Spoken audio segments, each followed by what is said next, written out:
ইউনুস আলাইহিসসালামের জীবনী শুনবো ইনশাআল্লাহ। আল্লাহ তাআলা সাইয়েদনা ইউনুস আলাইহিসসালামের নামে কালামুল্লাহ মাজিদে একটি পরিপূর্ণ সূরা তিনি দান করেছেন। এটি হচ্ছে আল কুরআন আল কারীমের 10ম সূরা, সূরাতুল ইউনুস। আল্লাহ তাআলা সাইয়েদনা ইউনুস আলাইহিসসালামকে ইরাকে প্রেরণ করেছিলেন। ইরাকের বর্তমান যে মোসেল শহর আছে, সেই মোসেল শহরের পাশে নিনোভা নামে একটি নগরী ছিল, অনেক প্রাচীন নগরী, এবং সে সময় থেকেই এই এলাকাটি একটি সিভিলাইজড, একটি সভ্য এলাকা বা জনপদ ছিল। সে এলাকার লোকদের হেদায়েতের জন্য আল্লাহ তাআলা সাইয়েদনা ইউনুস আলাইহিসসালামকে সেখানে প্রেরণ করেন, এবং সেই ইরাকের নিনোভা এলাকাটি আজও বিস্তীর্ণ এলাকা জুড়ে সেখানকার সেই জনপদের বা সেই সিভিলাইজেশনের ধ্বংসাবশেষ কিন্তু আজও সেখানে সংরক্ষিত রয়েছে। সাইয়েদনা ইউনুস আলাইহিসসালামকে যে আল্লাহ তাআলা ইরাকের নিনোভা এলাকায় পাঠিয়েছিলেন, তার আরও একটি প্রমাণ হচ্ছে আল্লাহ রাসূল সাল্লাল্লাহু আলাইহি ওয়াসাল্লাম যখন মক্কা থেকে তায়েফে যান, এবং তায়েফের লোকজন যখন রাসূল সাল্লাল্লাহু আলাইহি ওয়াসাল্লামের দাওয়াতকে প্রত্যাখ্যান করলো, তখন আল্লাহ রাসূল সাল্লাল্লাহু আলাইহি ওয়াসাল্লামের সাথে আদ্দাস নামে একজন খ্রিস্টিয়ান স্লেভ, খ্রিস্টান একজন দাসের সাক্ষাৎ হয়। তো রাসূল সাল্লাল্লাহু আলাইহি ওয়াসাল্লাম তাকে জিজ্ঞেস করেছিল যে তোমার নাম কি? সে বলেছিল আদ্দাস। রাসূল সাল্লাল্লাহু আলাইহি ওয়াসাল্লাম জিজ্ঞেস করলেন যে মিন আইয়িল বিলাদি আনতা, তুমি কোন দেশের মানুষ? তখন সে বলল যে আমি নিনোভা এলাকার মানুষ। তখন রাসূল সাল্লাল্লাহু আলাইহি ওয়াসাল্লাম বললেন যে ইউনুস ইবনু মাত্তা যেই নিনোভা শহরে এসেছিল সেই এলাকার লোক তুমি? তখন আদ্দাস বলল যে আপনি কি করে জানলেন? আল্লাহ রাসূল সাল্লাল্লাহু আলাইহি ওয়াসাল্লাম বললেন জানবো না, কারণ ইউনুস তো আমার ভাই, আমিও নবী, তিনিও ছিলেন নবী। একথা বলার সাথে সাথে আদ্দাস রাসূল সাল্লাল্লাহু আলাইহি ওয়াসাল্লামের হাতে চুম্বন করলেন, এবং সেখানে রাসূল সাল্লাল্লাহু আলাইহি ওয়াসাল্লাম যখন তার কাছে সঠিক দাওয়াত উপস্থাপন করলেন, তখন আদ্দাস রাসূল সাল্লাল্লাহু আলাইহি ওয়াসাল্লামের হাতে হাত রেখে কালিমা পড়ে মুসলমান হয়েছিল। এবং এই ঘটনাটি সিরাতে ইবনে হিশামে কিন্তু উল্লেখ হয়েছে। এই কথোপকথন বা কনভারসেশন থেকেও কিন্তু আমরা রাসূল সাল্লাল্লাহু আলাইহি ওয়াসাল্লামের এই কথা থেকেও বুঝতে পারি যে সাইয়েদনা ইউনুস আলাইহিসসালামকে আল্লাহ তাআলা ইরাকের নিনোভা নগরীতে হেদায়েতের বাণীবাহক হিসেবে তিনি প্রেরণ করেছিলেন। আমরা সরাসরি কোরআন থেকে সাইয়েদনা ইউনুস আলাইহিসসালামের জীবন প্রবাহ জানবার আগে খুব সংক্ষেপে ওনার জীবনে ঘটে যাওয়া ঘটনা প্রবাহের একটি সংক্ষিপ্ত বিবরণ আপনাদের সামনে তুলে ধরতে চাই। নিনোভা এলাকাতে যখন সাইয়েদনা ইউনুস আলাইহিসসালাম তাওহীদের দাওয়াত দিলেন, বরাবরের মতো অন্যান্য নবীদেরকে যেমনি প্রত্যাখ্যান করা হয়, তেমনি সাইয়েদনা ইউনুস আলাইহিসসালামের দাওয়াতকেও নিনোভা এলাকার লোকেরা প্রত্যাখ্যান করলো। আল্লাহ নবী ইউনুস আলাইহিসসালাম বললেন যে আমার দাওয়াত যদি তোমরা না মেনে নাও, তাওহীদে যদি তোমরা বিশ্বাসী না হও, আল্লাহ তাআলার একত্ববাদ যদি তোমরা স্বীকার না করো, তাহলে আল্লাহ তাআলার পক্ষ থেকে কঠিন আযাব কিন্তু তোমাদের জন্য অপেক্ষা করছে। তারা বলল তাহলে ঠিক আছে, আপনি যদি সত্য নবী হয়ে থাকেন আযাব নিয়ে আসেন। তিনি বললেন ঠিক আছে, তোমাদের উপর অমুক অমুক দিন ভয়াবহতম আযাব আল্লাহ তাআলার পক্ষ থেকে নেমে আসবে। কিন্তু মজার ব্যাপার হলো আযাব নেমে আসলো না। আযাব নেমে না আসার কারণে সাইয়েদনা ইউনুস আলাইহিস সালাম ভাবলেন যে আমি বলেছি আযাব আসবে, কিন্তু আযাব তো আসছে না। তিনি এলাকা থেকে হিজরত করলেন। কিন্তু সাধারণত নবীদের বৈশিষ্ট্য হচ্ছে ওনারা আল্লাহ তাআলার নির্দেশনা ছাড়া কোনো এলাকা ছাড়েন না, বা নিজ কওমের লোকদেরকে ছেড়ে অন্য কোথাও চলে যান না। কিন্তু সাইয়েদনা ইউনুস আলাইহিস সালাম তিনি এলাকার লোকদেরকে ছেড়ে, এলাকা ছেড়ে হিজরত করলেন, বন্দরে চলে গেলেন। To make the long story short, তিনি বন্দরে যেয়ে একটা নৌকায় তিনি চেপে বসলেন, একটা বোঝাই করা মাল বোঝাই করা নৌকায় তিনি চেপে বসলেন। নৌকা চলতে আরম্ভ করলো, সাগরের মাঝখানে হঠাৎ করে সুনামি তৈরি হলো, ঝড় শুরু হলো, নৌকা ডুবে যাবে প্রায়। সবাই মিলে প্ল্যান করলো যে একজনকে যদি সাগরে আমরা ফেলে দেই তাহলে হয়তো নৌকাটা বেঁচে যাবে। এখন কাকে ফেলা হবে? কেউই তো রাজি হচ্ছে না। তখন তারা লটারি করলো। লটারিতে বারবার ইউনুস আলাইহিসসালামের নাম আসে। তিনবার যখন সাইয়েদনা ইউনুস আলাইহিসসালামের নাম আসলো, সবাই মিলে আল্লাহর নবী ইউনুস আলাইহিসসালামকে সাগরে নিক্ষেপ করলো, এবং আল্লাহ তাআলার আদেশে বিশাল তিমি মাছের আকৃতির একটি বড় মাছ এসে আল্লাহর নবী ইউনুস আলাইহিসসালামকে গিলে ফেললো। ওইদিকে আযাব তখন না আসলেও আল্লাহ তাআলা যখন চাইলেন ঠিক তখন আযাব সাইয়েদনা ইউনুস আলাইহিসসালামের কওমের উপর আপতিত হতে লাগলো। কিন্তু আযাবের নিদর্শন দেখে প্রচণ্ড বাতাস, আকাশ লাল হয়ে যাচ্ছে, মেঘে ঘনীভূত হয়ে যাচ্ছে, বিকট শব্দ হচ্ছে, এগুলো যখন তারা দেখতে আরম্ভ করলো, ইউনুস আলাইহিস সালামের কওমের লোকেরা বুঝতে পারলো যে আসলে ইউনুস ইবনে মাত্তা তিনি সত্যিকার অর্থেই আল্লাহর নবী, তিনি মিথ্যা কিছু বলেননি। আসলে আল্লাহ তাআলার আযাব কিন্তু আমাদেরকে পাকড়াও করবে। এই চিন্তা থেকে ইউনুস আলাইহিস সালামের কওমের সবাই ঘর থেকে বেরিয়ে আসলো, এবং সবাই কান্নাকাটি করে কায়মানোবাক্যে আল্লাহ তাআলার কাছে তওবা করে তারা মুমিন হয়ে গেল। এবং তাদের তাওবাটা এতটা ইখলাসপূর্ণ ছিল, এতটা আন্তরিক এবং সিনসিয়ার তাওবা ছিল, আল্লাহ তাআলা যে আযাব একেবারে তাদের মাথার উপরে চেপে বসেছে, এখনই সে আযাব তাদেরকে ধ্বংস করে দিবে, আযাব আল্লাহ তাআলা সরিয়ে নিলেন। কিন্তু এলাকায় যে বিশাল ঘটনা ঘটে গিয়েছে তার কিছুই কিন্তু ঘূর্ণাক্ষরেও আল্লাহ নবী ইউনূস আলাইহিস সালাম জানেন না। বরং ওনাকে নৌকা থেকে যখন ফেলে দেয়া হলো, তিমি মাছ গিলে ফেললো এবং দীর্ঘ সময় তিনি তিমি মাছের পেটে ছিলেন এবং সেখানে মাছের পেটে তিনি অনুভব করলেন যে আমি আল্লাহ তাআলার নির্দেশনা ছাড়া চলে আসা ঠিক হয়নি। তখন তিনি তার বিখ্যাত সেই দোয়াটি পড়তে আরম্ভ করলেন, লা ইলাহা ইল্লা আনতা সুবহানাকা ইন্নী কুনতু মিনাজ জালিমিন। অর্থাৎ, হে আল্লাহ, আপনি ছাড়া কোনো ইলাহ নেই, আমি ভুল করেছি, আমি জালেমদের অন্তর্ভুক্ত। উনি যখন আল্লাহ তাআলার প্রশংসা করলেন, তাসবিহ পাঠ করলেন, আল্লাহ তাআলা তিমি মাছকে আদেশ করলেন যাতে ইউনূস আলাইহিস সালামকে সাগরের তীরে কোথাও ফেলে দিয়ে আসে। সেখানে ফেলে দিয়ে আসা হলো। সেখানে আল্লাহ তাআলা লতা গুল্মলতা গাছপালা তৈরি করলেন। ইউনূস আলাইহিস সালাম সেখান থেকে সুস্থ হয়ে আবার এলাকায় ফিরে আসলেন এবং ওনার হাতে হাত রেখে ওনার সব উম্মত, ওই এলাকার সব লোক আল্লাহ নবী ইউনূস আলাইহিস সালামের কাছে ঈমান এনে তারা মুসলিম হয়ে গেল। এটি ছিল খুব সংক্ষেপে আল্লাহ নবী ইউনূস আলাইহিস সালামের ঘটনা। এবার আমরা সরাসরি কালামুল্লাহ মাজিদ থেকে সাইয়েদনা ইউনূস আলাইহিস সালামের ঘটনা প্রবাহগুলো শুনবার চেষ্টা করব। সূরাতুস সাফফাতে আল্লাহ তাআলা ইরশাদ করছেন, ওয়া ইন্না ইউনূস মিনাল মুরসালিন। ইউনূস হচ্ছে রাসূলদের অন্তর্ভুক্ত। ইয আবাকা ইলাল ফুলকিল মাশহুন। স্মরণ করুন সে সময়ের কথা যখন সে বোঝাই করা একটা জাহাজের দিকে চলে গেল ইউনূস আলাইহিস সালাম। এখানে আল্লাহ তাআলা আবাকা শব্দটা ব্যবহার করেছেন। আবাকা বলা হয় কোনো দাস যখন তার মনিবের কাছে না বলে, মনিবের কাজ না করে পালিয়ে চলে যায়, সেটাকে আরবিতে আবাকা বলে। তাহলে আল্লাহ তাআলা কেমন যেন একটু ভর্ৎসনার সুরেই এখানে ব্যবহার করতে চাইছেন যে আমার নির্দেশনা ছাড়া, আমাকে না জানিয়ে, আমি বলার আগেই ইউনূস বোঝাই করা নৌকায় যে আরোহণ করলো। ফাসাহামা ফাকানা মিনাল মুদহাদিন। এবং সেখানে আমরা জানি যে লটারি করা হলো। ঝড়ের কবলে যখন নৌকাটি পড়লো বা জাহাজটি পড়লো, একজনকে জাহাজ থেকে সাগরে নিক্ষেপ করতে হবে, সেটা কে হবে সেটা ফিক্স করার জন্য লটারি করা হলো এবং সেই লটারিতে ফাকানা মিনাল মুদহাদিন, ইউনূস আলাইহিস সালাম লটারিতে হেরে গেলেন, তার নামই আসলো বারবার। তাহলে ইউনূস আলাইহিস সালামকে ফেলে দেওয়া হলো। ফালতাকাতাহুল হুত। হুত বলা হয় বড় সাইজের যে সাগরের মাছগুলো, কাইন্ড অফ ওয়েল টাইপের, যেগুলো নীলতিমি টাইপের, এরকম বড় একটি মাছ এসে আল্লাহর নবী ইউনূস আলাইহিস সালামকে আস্ত গিলে ফেললো। ওহুয়া মুলিম। তিনি তখন নিজেকে ভর্ৎসনা করছিলেন এবং তিনি তখন বুঝতে পেরেছিলেন যে আমার আসলে আল্লাহ তাআলার নির্দেশনা ছাড়া নিজে নিজে এখানে চলে আসাটা ঠিক হয়নি। ফালাউলা আন্নাহু কানা মিনাল মুসাব্বিহিন। আল্লাহ তাআলা বলছেন, সে যদি সেদিন তাসবিহ না পড়তো। আমরা জানি যে তিনি মাছের পেটে ঢুকে যাওয়ার পরপর তিনি রিয়েলাইজ করলেন যে আমার ঠিক হয়নি এমনটি আসা, এবং তখনই তিনি পড়তে আরম্ভ করলেন, লা ইলাহা ইল্লা আনতা সুবহানাকা ইন্নী কুনতু মিনাজ জালিমিন। আল্লাহর নামের তাসবিহ জপছিলেন তিনি সেই মাছের পেটের ভেতরে। আল্লাহ বললেন, ফালাউলা আন্নাহু কানা মিনাল মুসাব্বিহিন। ইউনূস যদি সেদিন মাছের পেটের ভেতরে তাসবিহ না পড়তো, লা লাবিসা ফি বাতনিহি ইলা ইয়াউমি ইউবআসুন। কিয়ামত পর্যন্ত সে মাছের পেটের ভেতরে থেকেই যেত। অর্থাৎ তিমি মাছের পেটের ভেতরেই ইউনূসের কবর হয়ে যেত, সেখানেই সে থাকতো, তার আর সেখান থেকে মুক্ত হওয়ার কোনো ব্যবস্থা হতো না। এই এক্সপ্রেশনগুলো এসেছে সূরাতুস সাফফাতে। এরপর আমরা যদি সূরাতুল আম্বিয়ার দিকে তাকাই তাহলে দেখব আল্লাহ তাআলা বলছেন, ওয়াযান্নুনি ইয যাহাবা মুগাদিবান। যান্নুন মানে হচ্ছে মাছওয়ালা। ইউনূস আলাইহিস সালামকে কিন্তু কোথাও বলা হয়েছে ইউনূস, কোথাও বলা হয়েছে যান্নুন মানে মাছওয়ালা, আরেক জায়গায় বলা হয়েছে সাহিবুল হুত, এর অর্থ হচ্ছে মাছওয়ালা। যেহেতু মাছ নবীকে গিলে খেয়েছিল, কোরআনে বর্ণিত 25 জন নবীর কারো ক্ষেত্রে এরকম আজীব বা অদ্ভুত ধরনের কোনো ঘটনার ঘটেনি আমরা জানি, শুধু ইউনূস আলাইহিস সালামের ক্ষেত্রে ঘটেছে। সো ওনার সাথে যেহেতু মাছের ঘটনার সম্পর্ক, আল্লাহ তাআলা বারবার মাছওয়ালা এটা তিনি উল্লেখ করেছেন। ওয়াযান্নুন মাছওয়ালা অর্থাৎ ইউনূস আলাইহিস সালাম ইয যাহাবা মুগাদিবান, যখন তিনি রাগ করে চলে গেলেন, তাহলে তিনি জাতিগোষ্ঠীর কল্যাণের জন্য তিনি জনপরিসরে তাওহীদের বাণী প্রচার করলেন, আখিরাতের কথা প্রচার করলেন।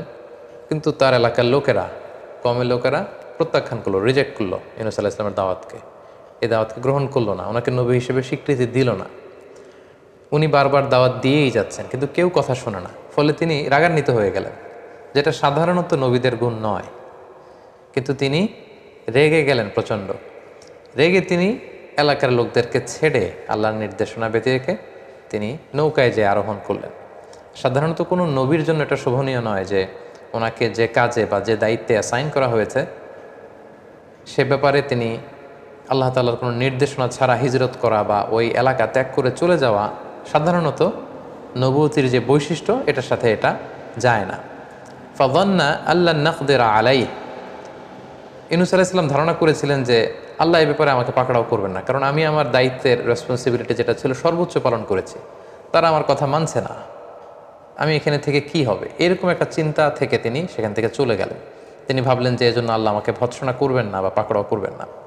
তারপরের ঘটনা আমরা জানি, সাগরে তুফান, ওনাকে ফেলে দেয়া হয়, মাছ এসে ওনাকে গিলে ফেললো। ফানাদা ফিল যুলুমাত, সাগরের একেবারে অতল গহ্বরে বিশাল তিমি মাছের পেটের ভেতরের অন্ধকারে তখন তিনি আওয়াজ তুলে ডাক দিলেন, ফানাদা, তিনি আল্লাহ তাআলাকে ডাকলেন আর পড়লেন, আন লা ইলাহা ইল্লা আনতা সুবহানাক, হে আল্লাহ তুমি ছাড়া কোনো ইলাহ আমার নেই, আমাকে বাঁচাবার, আমাকে রক্ষা করবার মতো দ্বিতীয়টি কেউ নেই। সুবহানাক, তুমি মহাপবিত্র, পুত পবিত্র, তোমার পবিত্রতার বর্ণনা আমি দিচ্ছি। ইন্নী কুনতু মিনাজ জালিমিন, হে আল্লাহ আমি নিজে তো জালিমদের অন্তর্ভুক্ত হয়ে গেলাম, আমি তো ভুল করে ফেলেছি, তোমার নির্দেশনা ছাড়া আমার কওমের লোকদেরকে ছেড়ে দিয়ে আমি যে নিজের ইচ্ছে মতো, নিজের বুদ্ধি মতো, চিন্তা মতো চলে এসেছি, আল্লাহ আমি ভুল করে ফেলেছি। তাহলে কিছু সময়ের জন্য তিনি আল্লাহর নির্দেশনা ছাড়া চলে গেলেও মুহূর্তেই কিন্তু তিনি আল্লাহ তাআলার দিকে রুজু করলেন, আল্লাহর দিকে ফিরে আসলেন, আল্লাহর তাসবিহ জপতে শুরু করলেন এবং আল্লাহ তাআলার কাছেই তিনি সাহায্য চাইলেন।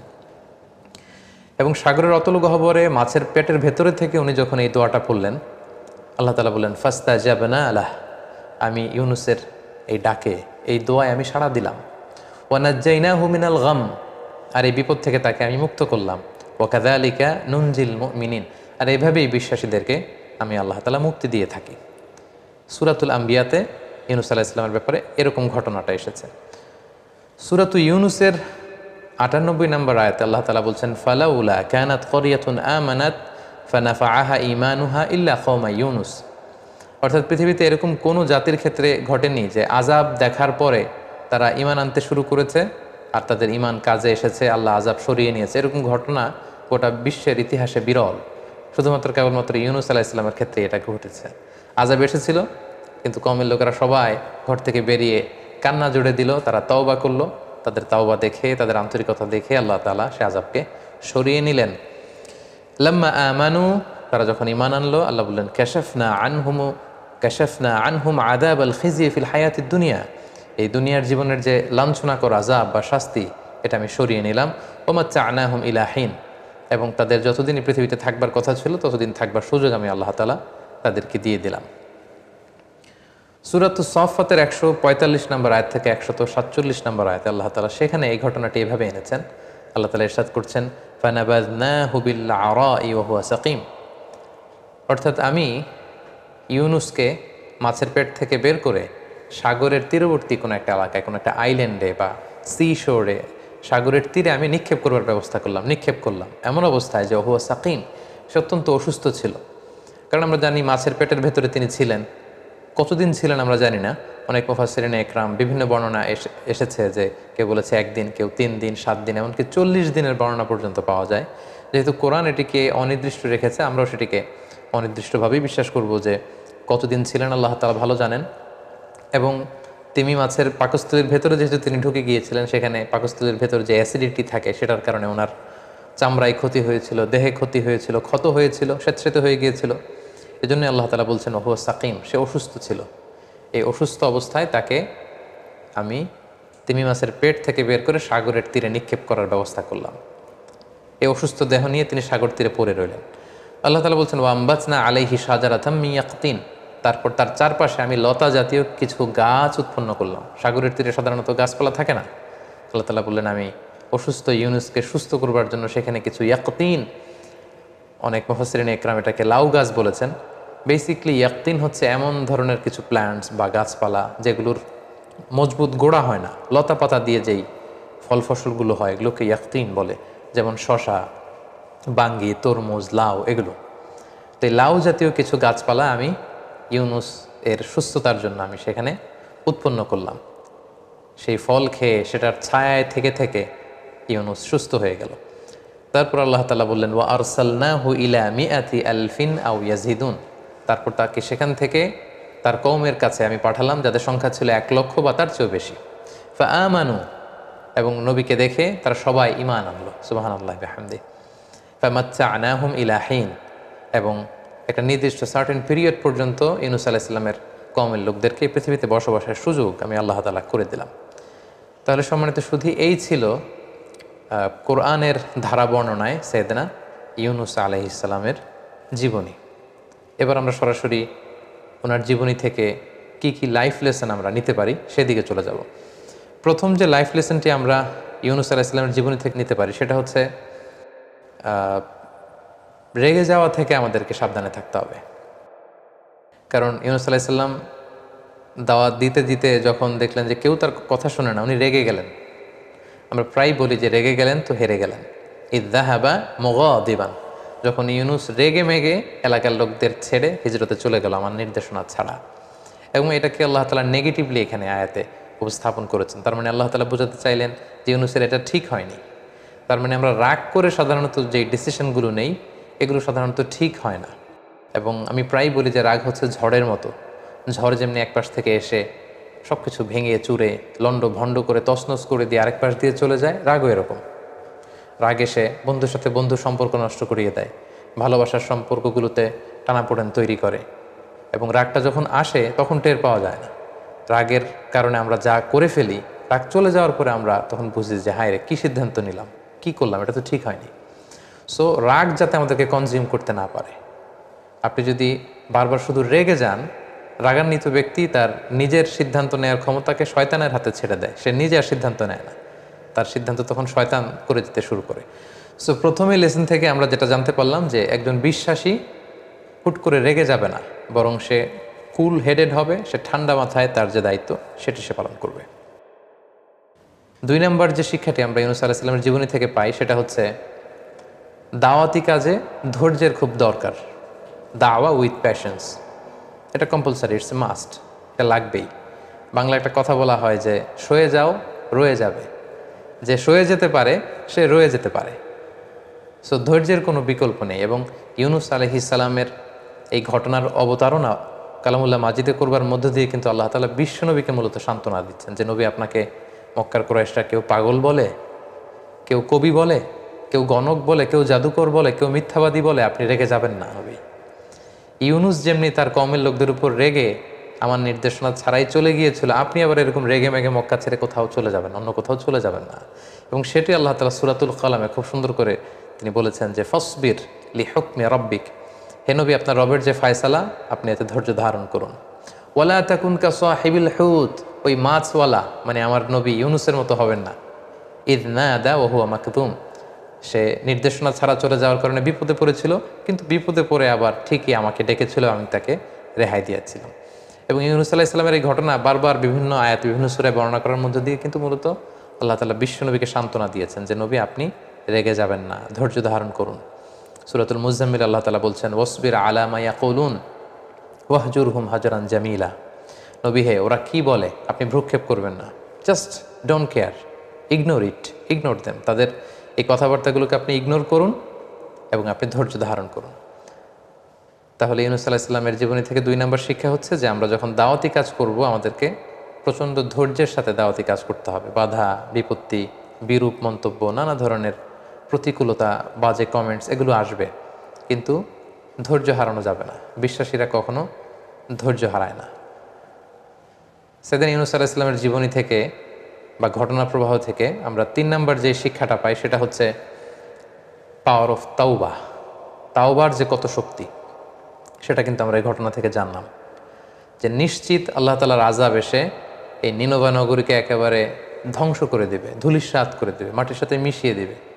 কিন্তু তারা যখন ভুল বুঝতে পারলো, তারা যখন অনুতপ্ত হলো, তারা যখন অনুশোচনায় কাতর হয়ে আল্লাহ তাআলার কাছে কায়মনোবাক্যে ক্ষমা চাইলো, তারা যখন ফিরে আসলো, তারা যখন একনিষ্ঠভাবে তাওবা করলো, আল্লাহ তাআলা সেই সাক্ষাৎ শাস্তিকে তিনি ওনার মেহেরবানিতে তিনি সরিয়ে নিলেন, উঠিয়ে নিলেন। তাহলে তাওবার কত শক্তি, দ্য পাওয়ার অফ তাওবা, এটা আমরা এই ঘটনা থেকে খুব স্পষ্ট জানতে পারি। অনেকে এখানে প্রশ্ন করে থাকেন যে আযাব যখন চলেই এসেছে, আযাব যখন দেখা যাচ্ছে, তখন আর তাওবা করে লাভ কি? তাওবা তো এর আগে করতে হয়। এটা বলতে যে অনেকে বলেন যে ফেরাউনও তো ঈমান এনেছিল যখন সে ডুবে যাচ্ছিল। ফেরাউন তখন বলতেছিল যে আমানতু আন্নাহু লা ইলাহা ইল্লাল্লাযী আমানাত বিহি বানু ইসরাঈল ওয়া আনা মিনাল মুসলিমিন। বনি ইসরাইলের লোকজন যার উপর ঈমান আনে, আমি ফেরাউনও সে আল্লাহর উপর ঈমান আনলাম। আল্লাহ বললেন আল আন, এখন অনেক বাড়াবাড়ি তুমি করেছো, দ্য টাইম ইজ আপ, সময় শেষ। অনেকে প্রশ্ন তুলে থাকেন যে ফেরাউনও তো লোহিত সাগরে যখন হাবুডুবু খাচ্ছিল, তার রুহু বের হওয়ার আগে সে হাত তুলে বলেছিল আনা মিনাল মুসলিমিন, আমি ঈমান আনলাম। তো আল্লাহ ফেরাউনের ঈমান কবুল না করে ইউনূস আলাইহিস সালামের পুরো কওমের তাওবাকে কেন কবুল করলেন, তাদের ঈমান কেন গ্রহণ করলেন, আযাব দিতে যেও সরিয়ে নিলেন কেন? এর কারণ হচ্ছে নিনভা অঞ্চলের লোকদেরকে এর আগে কোনো নিদর্শন দেখানো হয়নি। এই প্রথম তারা আযাবের ঘনঘটা দেখা মাত্রই তাদের অন্তরে আল্লাহর ভয় চলে এসেছে, তারা একনিষ্ঠভাবে তাওবা করেছে। কিন্তু ফেরাউনের ব্যাপারটা ছিল ভিন্ন। কালামুল্লাহ মাজিদে এসেছে যে ৯ আয়াত, ১, ২, ৩, ৪ করে ৯টা মুআজিজা, ৯টা নিদর্শন একের পর এক ফেরাউনকে, মিশরীদেরকে বারবার এগুলো দেখানোর পরেও ফেরাউনের ঔদ্ধত্য, দাম্ভিকতা কোনোভাবেই কম ছিল না। সরাসরি মুসা আলাইহিস সালাম লাঠি ফেললেন, এটা সাপ হয়ে গেল। পুরো মিশরের বড় বড় জাদুকরদের বানানো জাদুগুলোকে খেয়ে সেই অজগর সাপ, সেই বড় সাপ ফনা তুলে দাঁড়িয়ে রইল। এরকম একটা দুইটা নয়, ৯টা নিদর্শন দেখানোর পরেও কিন্তু ফেরাউন আল্লাহ তাআলার প্রতি ঈমান আনেনি। এজন্য ফেরাউনের প্রেক্ষাপট আর ইউনূস আলাইহিস সালামের কওমের নিনভা নগরীর প্রেক্ষাপট একেবারেই আলাদা। তাহলে এই ঘটনা থেকে আমরা বুঝলাম যে তাওবার পাওয়ার কিন্তু খুব বেশি, চোখের পানির শক্তি অনেক বেশি। এই এক ফোঁটা পানি জাহান্নামের আগুনকে নিভিয়ে দেয়। অনুতপ্ত বান্দার চোখের পানির ফোঁটা, এটা চোখ বেয়ে, নাকের ডগা বেয়ে জমিনে পড়ার আগে আল্লাহ তাআলা বান্দার জীবনের সব গুনাহ ক্ষমা করে দেয়। এবং ২ ফোঁটা পানি আল্লাহ তাআলার কাছে সবচেয়ে বেশি প্রিয়, জেহাদের ময়দানে রক্তের ফোঁটা আর হচ্ছে অনুতপ্ত বান্দার চোখের পানির ফোঁটা। সো কেউ যখন অনুতপ্ত হয়ে আল্লাহর কাছে তওবা করে, সেই তওবা কিন্তু আল্লাহ তাআলা কবুল করেন। তাহলে দ্য পাওয়ার অফ তাওবা, এটা আমরা এই ঘটনার মধ্য দিয়ে জানতে পারলাম। ইউনূস আলাইহিস সালামের এই জীবনী থেকে আমরা আরেকটা ব্যাপার জানতে পারি, সেটা হচ্ছে আল্লাহ তাআলা তার সৃষ্ট যে কোনো প্রাণীকে যে কোনো কাজে তিনি লাগাতে পারেন। জাস্ট আল্লাহ তাআলা অর্ডার করেন। তিনি হচ্ছেন কুন ফায়াকুনের মালিক। তিনি শুধু বলেন হও, সাথে সাথে হয়ে যায়। বি ইট ওয়াজ ফাআলু লিমা ইউরিদ, তিনি যা ইচ্ছে তিনি তাই করতে পারেন। তার নমুনা বা নিদর্শন কিন্তু আমরা ইউনূস আলাইহিস সালামের এই ঘটনা প্রবাহের মধ্য দিয়ে দেখলাম, যে তিনি সাগরের মাছকে যখনই বললেন যে এখন তুমি ইউনূসকে গিলে ফেলবে, বিশাল তিমি মাছ ইউনূস আলাইহিস সালামকে গিলে ফেললেন, কিন্তু ডাইজেস্ট করলেন না। আল্লাহ ডাইজেস্ট করালেন না, তিমি মাছ কিন্তু পেটের মধ্যে রেখে দিল। এবং আল্লাহ তাআলা যখনই বললেন যে তাকে আবার সাগরের পাড়ে রেখে আসো, তিনি যখন পেটের ভেতরে তাসবিহ পড়ছিলেন, সেই তিমি মাছ কিন্তু, যেই তিমি মাছ গিলে ফেললো টপ করে, সেই তিমি মাছ আবার সাগরের তীরে উদ্গীরণ করে ইউনূস আলাইহিস সালামকে রেখে আসলেন। তাহলে আমরা দেখলাম যে যেই প্রাণীকে আল্লাহ তাআলার প্ল্যান অনুযায়ী আল্লাহ যখন কাজে লাগাতে চান, সেটা কিন্তু আল্লাহ তাআলা লাগিয়ে থাকেন। আমরা দেখেছি যে আবাবিল, মানে ঝাঁকে ঝাঁকে পাখি দিয়ে তিনি আব্রাহার বাহিনীকে ধ্বংস করেছেন। যে আব্রাহা আল্লাহর ঘর কাবাকে ধ্বংস করতে এসেছিল, তাদেরকে ধ্বংস করার জন্য আল্লাহ পাখির ফোর্স, বার্ড ফোর্সকে কাজে লাগালেন। ওয়া আরসালা আলাইহিম তৈরন আবাবিল, ঝাঁকে ঝাঁকে কোত্থেকে যেই পাখির ঝাঁক এসে, পাখির ২ পায়ে ২টি আর চঞ্চুতে ঠোঁটে ১টি করে পাথর ঝাঁকে ঝাঁকে আব্রাহার সৈন্যবাহিনীর উপর পাথর মেরে তাদেরকে একেবারে কাসফিম মাকুল, খেয়ে ফেলা তৃণভূষির মতো বানিয়ে দিল। তার মানে কখনো তিনি তার প্ল্যানকে বাস্তবায়ন করার জন্য সাগরের তিমি মাছকে কাজে লাগান, কখনো তিনি আকাশে ভেসে বেড়ানো পাখিগুলোকে কাজে লাগান। আবার যেই আব্রাহা কাবা ঘর ধ্বংস করার জন্য হাতিতে চড়ে এসেছিল, সূরাটির নাম হচ্ছে সূরাতুল ফিল, মানে হাতির সূরা, দ্য সূরা অফ এলিফ্যান্ট। এবং সেই ইয়ামান থেকে হাতি মক্কা পর্যন্ত এসেছে, কিন্তু মক্কার ওই জায়গার পর থেকে যখন আল্লাহ তাআলা হাতিকে অর্ডার করলেন যে এর সামনে আর যাওয়া যাবে না, ঠিকই হাতি কিন্তু আর সামনে যাচ্ছিল না। আব্রাহার বাহিনী হাতিকে পেটাচ্ছিল, অর্ডার করছিল, ফোর্স করছিল, কিন্তু হাতি কিন্তু সামনে যাচ্ছিল না। এর মানে হচ্ছে আল্লাহ তাআলা তার সৃষ্ট জীবদের মধ্যে থেকে যাকে যখন যেই ব্যাপারে অর্ডার করেন, তারা সেগুলো পালন করতে বাধ্য। তাওআন আও কারাহা, ইচ্ছায় হোক অনিচ্ছায় হোক, তারা করতে সেটা বাধ্য। এবং ইউনূস আলাইহিস সালামের মাছের পেটে কি করে তিনি বেঁচেছিলেন, কিভাবে এটা সম্ভব, এটা নিয়ে প্রশ্ন তুলে থাকেন। সেক্ষেত্রে আমরা একটি ঘটনাকে উল্লেখ করতে পারি, যেটি পশ্চিমা বিশ্বের বিভিন্ন জাতীয় দৈনিকে এসেছে। আমরা আমাদের ডেসক্রিপশন বক্সে সেই ঘটনার লিঙ্ক শেয়ার করে দিব। জেমস বার্টলি নামে একজন নাবিক ছিল। সে তার বাকি 2 জন বন্ধুর সাথে একবার ফকল্যান্ড আইল্যান্ডে, সাউথ আটলান্টিকের পাশে, তারা বড় মাছ শিকার করতে গিয়েছিল। সেখানে এক তিমির সাথে তাদের কনফ্লিক্ট হয়। ওই তিমিকে তারা হত্যা করতে চায় এবং আহত করে ফেলে, এবং এক পর্যায়ে এই জেমস বার্টলি নামক লোককে ওই তিমিটা খেয়ে ফেলে। তো আহত হয়ে যাওয়ার কারণে কিছু সময় পরে ওই তিমিটা যখন মরে সাগরে ভেসে ওঠে, তখন তারা সেটাকে জাহাজের উপর উঠিয়ে ওটার পেট কেটে এই জেমস বার্টলিকে 36 ঘন্টা পর বের করে, এবং সে জীবিত সেখান থেকে বের হয়। তো পৃথিবীতেও কিন্তু এরকম অদ্ভুত আজীব ঘটনা এটা ঘটেছে। আর সেক্ষেত্রে ইউনুস আলাইহিস সালাম ছিলেন আল্লাহ তাআলার একজন নবী, এবং কোরআনে বর্ণিত 25 জন নবীর মধ্যে থেকে একজন নবী, এবং সেক্ষেত্রে আল্লাহ তাআলা এটা করতেই পারেন। এবং আল্লাহ তাআলা তার সৃষ্টির মধ্যে থেকে যাকে যখন যেটা অর্ডার করেন, সেই প্রাণীকুল, সেই মৎস্যকুল, সেই পক্ষীকুল, তারা সেগুলো পালন করতে বাধ্য। সাইয়েদনা ইউনুস আলাইহিস সালামের জীবনী থেকে সর্বশেষ যেই লেসনটা আমরা পাই, সেটা হচ্ছে পাওয়ার অফ দোয়া। দোয়ার যে কত শক্তি, ইটস লাইক এ মিজাইল। এটা মিজাইল ক্ষেপণাস্ত্রের মতো। আমি প্রায় বলি যে দোয়াটা হচ্ছে একটা শিল্প, এটা করতে জানতে হয়। কিভাবে আল্লাহর কাছে চাইতে হবে, কেমন করে চাইতে হবে, কোন প্রসেসে চাইতে হবে, এই প্রক্রিয়াটা, এই মেকানিজমটা জানতে হয়। এবং এটা যে কতটা পাওয়ারফুল, আমরা সাইয়েদনা ইউনুস আলাইহিস সালামের এই ঘটনা থেকে আমরা জেনেছি যে আল্লাহ তাআলা সরাসরি বলছেন, ফালাউলা আন্নাহু কানা মিনাল মুসাব্বিহিন। ইউনুস যদি তাসবিহ না পড়তো মাছের পেটে, তাহলে সেখানে ইউনুস শেষ হয়ে যেত। লা লাবিসা ফি বাতনিহি ইলা ইয়াউমি ইউবআসুন। কিয়ামত পর্যন্ত ইউনুস সেই মাছের পেটেই থাকতো, মাছের খাদ্য হয়ে যেত। ওটাই হতো সলিল সমাধি, ওটাই হতো ইউনুসের কবর। কিন্তু সেই বিপদের মুহূর্তে যখন আল্লাহ নবী ইউনুস আলাইহিস সালাম আল্লাহর তাসবিহ পড়ছিলেন, আল্লাহর গুণগান সেখানে গাইলেন, এবং আল্লাহর কাছে তিনি কায়মন বাক্যে দোয়া করলেন, ঠিক সেই মুহূর্তে আল্লাহ তাআলার সাহায্য কিন্তু সেখানে পৌঁছেছে। এবং এই দোয়াটি দোয়াই ইউনুস নামে পরিচিত, যেটি আল্লাহ রাসূল সাল্লাল্লাহু আলাইহি ওয়াসাল্লাম সুনানে তিরমিজির বর্ণনায় তিনি উল্লেখ করেছেন যে দাওয়াতু জিন্নুন। জিন্নুন মানে হচ্ছে মাছওয়ালা, অর্থাৎ ইউনুস আলাইহিস সালামের দোয়া। যে দোয়াটা তিনি মাছের পেটে করেছিলেন, এবং এই দোয়াটি আল্লাহ তাআলার অত্যন্ত প্রিয় একটি দোয়া, তিনি খুব পছন্দ করেন। কোনো বান্দা যদি এই দোয়াটা করে, আল্লাহ তাআলা বড্ড পছন্দ করেন। দোয়াটি হচ্ছে লা ইলাহা ইল্লা আনতা সুবহানাকা ইন্নী কুনতু মিনাজ জালিমিন। এর অর্থটাও বড্ড সুন্দর। এর অর্থ হচ্ছে লা ইলাহা, অর্থাৎ হে আল্লাহ, আপনি ছাড়া আমার কোনো ইলাহ নেই। লা ইলাহা ইল্লা আনতা, আপনি ছাড়া আমার কোনো ইলাহ নেই। সুবহানাক, আমি আপনার পবিত্রতা বর্ণনা করছি, আপনি পুত পবিত্র। ইন্নী কুনতু মিনাজ জালিমিন, হে আল্লাহ, নিশ্চয় আমি ভুল করে ফেলেছি, নিশ্চয় আমি অন্যায় করে ফেলেছি, নিশ্চয় আমি জালিমদের অন্তর্ভুক্ত। হে আল্লাহ, নিশ্চয়ই আমি সীমা লঙ্ঘনকারীদের অন্তর্ভুক্ত। কেউ যদি কোনো বিপদে পড়ে এই দোয়াটা পড়ে, আল্লাহ তাআলা তার ডাকে সাড়া দেয়, সেই দোয়াটি আল্লাহ তাআলা কবুল করেন। আল্লাহ রাসূল সাল্লাল্লাহু আলাইহি ওয়াসাল্লাম বলেছেন, ফাইন্নাহু লাম ইয়াদউ বিহা রাজুলুন মুসলিম ফি শাইইন কত্তু।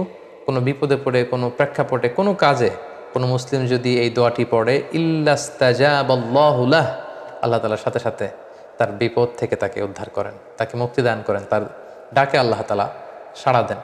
তাই আমরা আমাদের চলতি পথে জীবনে যখনই আমরা বিপদের সম্মুখীন হব, যখনই কোনো ক্রাইসিস মোমেন্টে পড়ব, আমরা যেন সাইয়েদনা ইউনুস আলাইহিস সালামের দোয়াটি পড়ি, যেটা আমরা দোয়া ইউনুস হিসেবে সবাই চিনে থাকি, লা ইলাহা ইল্লা আনতা সুবহানাকা ইন্নী কুনতু মিনাজ জালিমিন। তাহলে সেই সাগরের অতল গহ্বরে, অন্ধকার তিমি মাছের পাকস্থলীর ভেতরে সাইয়েদনা ইউনুস আলাইহিস সালামকে আল্লাহ তাআলা যেমনি সাহায্য করেছিলেন, তার ডাকে সাড়া দিয়েছিলেন, তাকে বিপদমুক্ত করেছিলেন, আমাদের বিপদকালীন সময়ে আল্লাহ তাআলা আমাদেরকে বিপদ থেকে রক্ষা করবেন।